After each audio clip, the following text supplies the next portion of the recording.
که ستا په ذهن کې هم دا پوښتنه وي چې عربي هېوادونه ولې د اسرائیلیانو د ظلم په مقابل کې د مظلومو فلسطینیانو مرسته نه کوي.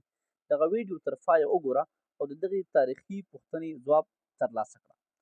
د دې پوښتنې د ځواب لپاره باید موږ لومړی د عربو او د اسرائیلو تاریخچه مطالعه کړو، په خاص ډول د 1948 میلادي کال څخه را په دې خوا، کله چې اسرائیلي دولت په غیر قانوني شکل په دغه سیمه کې رامنځته شو.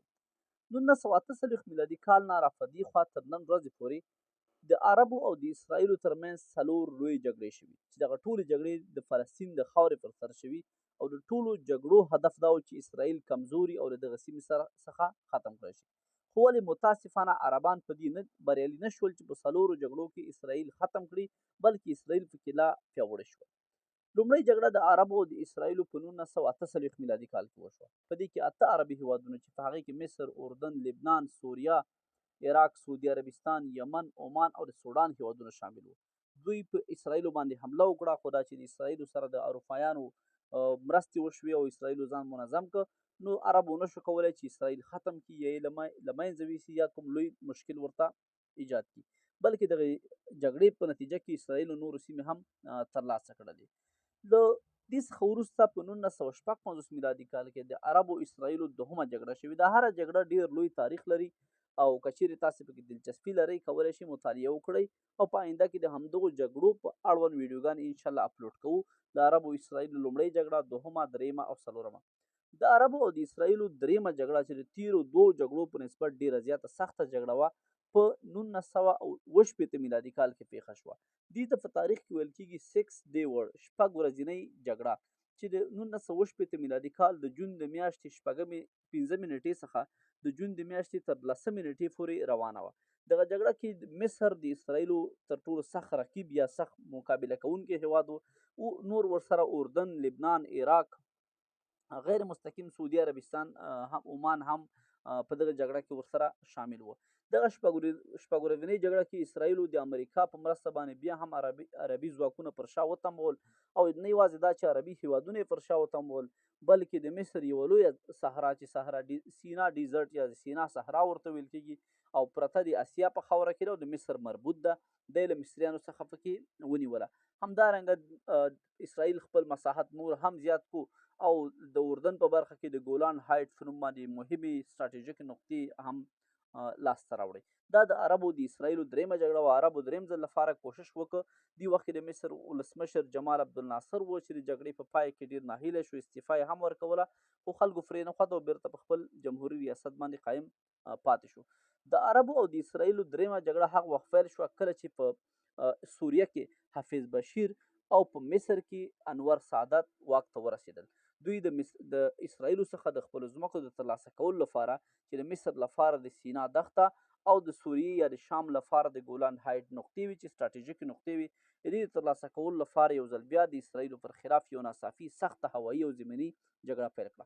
په لومړي سر کې تر شا نور عربي هیوادونه هم راټول شول او د اسرائیلو پر خلاف یوه قوي جګړه پیل کړه. په لومړي سر کې ډېر ښه شدید بریالي روان و، حتی تر دې چې مصري ځواکونو د سینا صحرا 15 کیلومتره پورې له اسرائیلي ځواکونو څخه ونیوله. اسرائیلو د انګلستان له ترو د انور سعادت څخه غوښتنه وکړه چې سیز فایر یا ډزبندي اعلان کړي، خو انور سعادت ویلي تر هغې ډزبندي نه اعلانوي تر څو چې د سینا مکمله دښته اسرائیلو نه وي خالي کړي. په دې وخت کې امریکا متحده ایالاتو په یو ناڅاپي شکل د اسرائیلو زیاته مرسته شروع کړه.